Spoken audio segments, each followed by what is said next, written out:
sebuah investasi itu dengan kita sebut dengan net present value. Artinya apa? Sekarang tidak ada yang dari ekonomi ya. Net present value itu adalah bagaimana cara kita menilai uang yang 1.000 sekarang itu nilainya tidak sama dengan 1.000 10 tahun yang akan datang. Kalau kita ingin menyamakan nilainya, maka kita harus menghitung future value, nilai yang akan datang. Itu ada caranya ya. Jadi sulit bagi mahasiswa memahami itu. Kadang-kadang saya terpaksa jalan-jalan di dalam kelas itu untuk menjelaskan kepada mereka, kan begini, kalau saya menghitung uang sekarang, ya, 2025 itu adalah yang akan datang. Nanti dalam prosesnya, ketika sampai 2025, itu menjadi present. Ini orang bahasa Inggris tahu nih. Ya kan? Sementara uang yang tadinya saya investkan di 2022 menjadi pas kan? Nanti Bu Eka bisa bantu ya. Past, present, and future. Iya. Jadi kalau saya invest dalam bidang teknik sekarang, itu present. Kalau dia berusia 10 tahun yang akan datang, maka di tahun 32 nanti itu adalah future. Tapi ketika proses itu berjalan, ketika di 2025, yang 2022 menjadi pas. 2025 menjadi present. Sekarang untuk future-nya 2032 oke, ya, tidak masalah. Nah, itulah bagaimana sulitnya kita memahami itu ketika kita mengajarkan tentang engineering ekonomi. Jadi saya luar biasa sulit itu. Tapi dengan cara kita bergerak, dengan cara kita mencontohkan, memberikan model-model perhitungannya akan mudah bagi mereka. Jadi, saudara sekalian, media membantu Anda untuk memperdalam pemahaman. Ya, yang ketiga. Yang keempat. Nah, ini kenapa Anda media ini penting bagi saudara ya. Dalam proses tadi kita sudah mengenal teori kognitif, ya, bahwa pengetahuan baru itu masuk ke dalam otak kita jika terjadi proses akomodasi dan asimilasi antara pengetahuan yang lama dengan pengetahuan yang baru. Anda sulit memahami sesuatu yang baru jika Anda tidak punya skemata. Atau dalam bahasa awaknya, dalam bahasa kitanya adalah pengetahuan awal. Dalam bahasa Inggris kita sebut dengan prior knowledge. Benar ya, Bu Eka ya? Prior knowledge.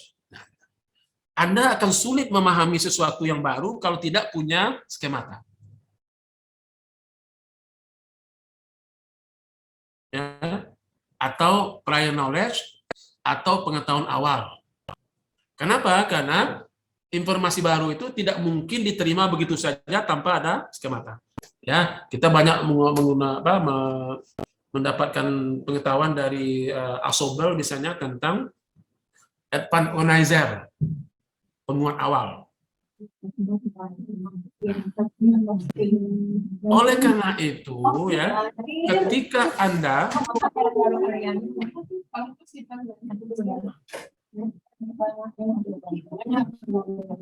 ya Bu Eka kali ya, Bu Eka.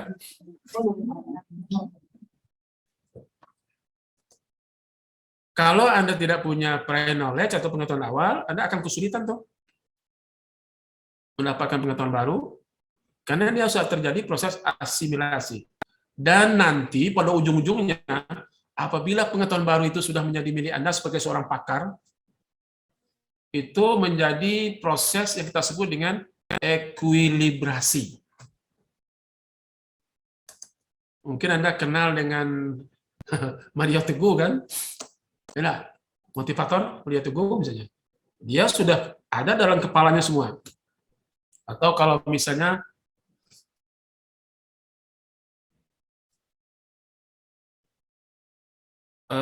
UAS misalnya, UAS ya,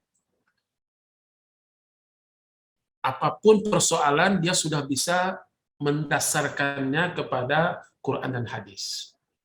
Itu luar biasa.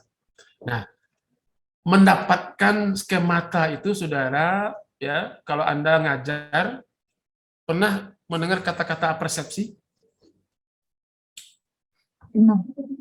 Persepsi itu apa sih? Apa persepsi itu?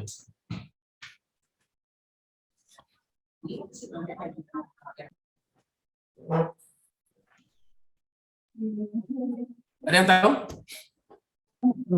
Jadi ada kegiatan pendahuluan, inti, dan penutup. Ya, di kegiatan pendahuluan itu ada namanya persepsi. Nanti waktu di appeal teaching nanti praktekkan itu.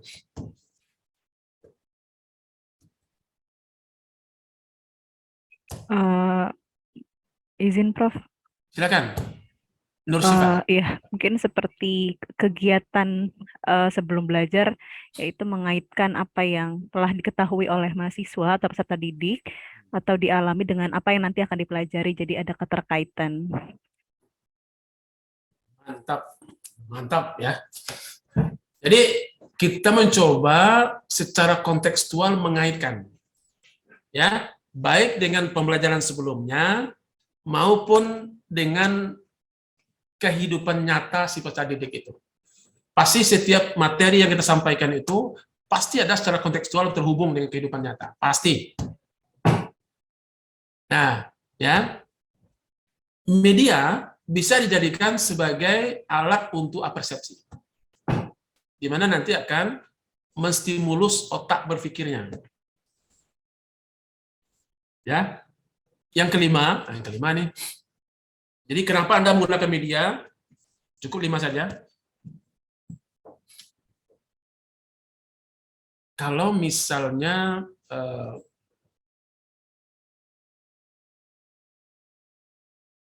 otak kita itu punya 3 lapis, yang bagian atas sekali untuk berpikir itu namanya neokortex. Bagian atas. Ya. Nah, neokortex ini terbagi 2. Ada yang kiri lebih kuat, ada yang kanan lebih kuat. Jadi dia kiri dan kanan. Orang yang otak kirinya lebih kuat itu orang yang berpikir rasional. Ya. Orang yang otak kanannya kuat, orang yang lebih ke kreasi. Kalau orang otak kanannya bagus, biasanya dia selalu mencari, menggunakan kata-kata tak satu jalan ke Roma, itulah kira-kira. Jadi dia selalu pikir kreatif di situ. Tapi ketika otak neokortek itu disuruh berpikir, dia nggak bisa langsung melalui ada namanya stimulus ke otak di tengah. Otak di tengah itu kita sebut dengan sistem limbik namanya, atau otak emosi. Sedangkan di bagian bawah itu adalah otak reptil. Supaya otak neokorteknya aktif, saudara harus mengatur stimulusnya supaya menyenangkan. Jangan sampai stimulus itu membuat dia bosan, membuat dia marah, dan segala macamnya. Nah, kalau misalnya stimulus kita berikan melalui media, usahakan dia bisa menyentuh, menstimulus otak neokorteksnya, sehingga dia mampu berpikir dengan baik. Kalau dia berpikir, lalu kalau orang-orang otak kanannya bagus, dia akan menjawab solusi itu dengan berbagai cara sesuai dengan kreativitas otaknya. Nah, media berfungsi untuk menstimulus itu. Ya, bagaimana caranya supaya media itu membuat matanya nyaman, membuat pikirannya nyaman, sehingga dia bisa menyentuh otak neokorteknya.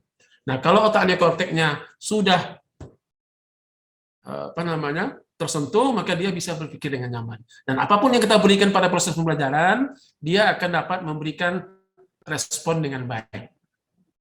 Kalau Anda ingin mencoba, coba Anda uji nanti, buat dua buah media, satu yang membuat otak peserta didiknya nyaman, yang satu yang membuat otak peserta didiknya tidak nyaman. Stimulus yang negatif misalnya. Maka yang bergerak nanti kalau yang negatif adalah otak neokorteks. Otak neokorteks itu cara fungsinya ada dua, yang kita sebut dengan hit and run, yaitu dia akan melawan atau lari, ya kan? Sekarang saya contohkan untuk satu itu, bagaimana cara kita menyentuh otak neokorteks. Maaf Bu Nur Sifah Rahma, sudah menikah? Sudah, Pak. Sudah. Saya mau menyampaikan bahwa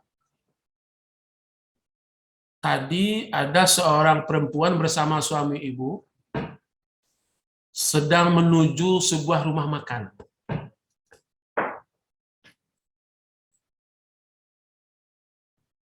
Lalu apa komentar ibu ketika saya sampaikan itu? Biasa aja, Pak. Karena memang suami saya kerjanya banyak relasi dengan klien, jadi itu hal yang biasa. Mantap, ya. Jadi saudara sekalian, ketika informasi negatif yang disampaikan kepada kita sangat tergantung kepada kualitas otak mamalia kita, otak emosi kita. Makanya orang-orang yang cerdas secara emosional itu kualitas otak mamalianya tinggi, cukup tinggi ya. Maka setiap menerima informasi negatif, dia berpikirnya positif gitu. Oh iyalah, suami saya kan biasanya kerja dengan memang banyak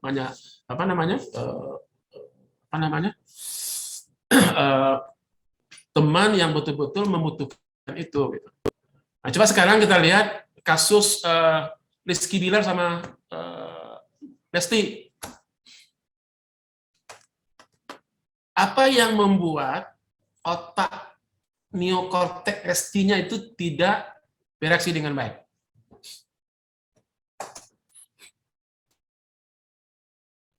Saya bisa jawab?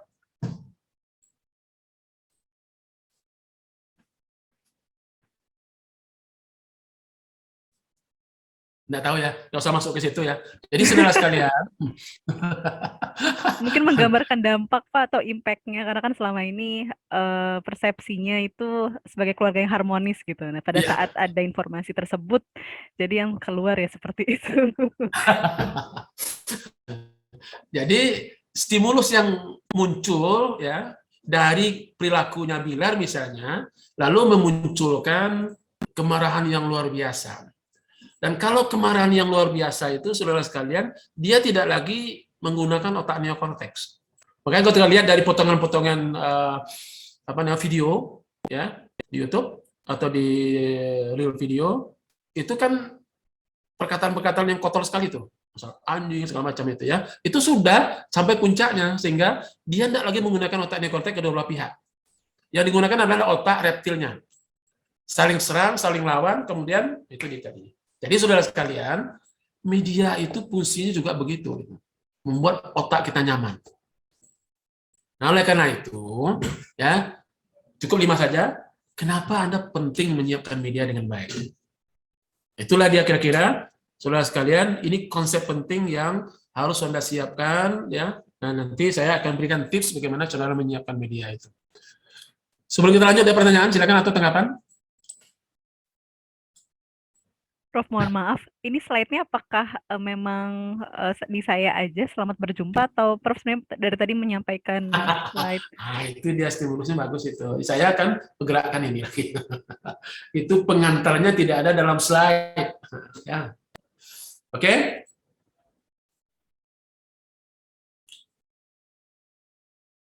Saya tidak akan menerjemahkan satu persatu ini ya. Ini media pembelajaran ya. Jadi saudara sekalian, ada banyak orang memahami media itu termasuk di dalamnya hardware. Benar. Ya. Tapi ketika Anda mencoba untuk mendefinisikan tentang media pembelajaran, maka hardware nggak masuk lagi di situ gitu. Karena yang dimaksud dengan media pembelajaran itu adalah yang memiliki desain pesan. Maka yang akan mempengaruhi Anda adalah pesan. Bisa pesannya dalam bentuk teks, bisa dalam bentuk video, audio, grafis, dan lain-lain. Ya. Sekarang kita mencoba untuk menggunakan media pembelajaran yang berbasis IT.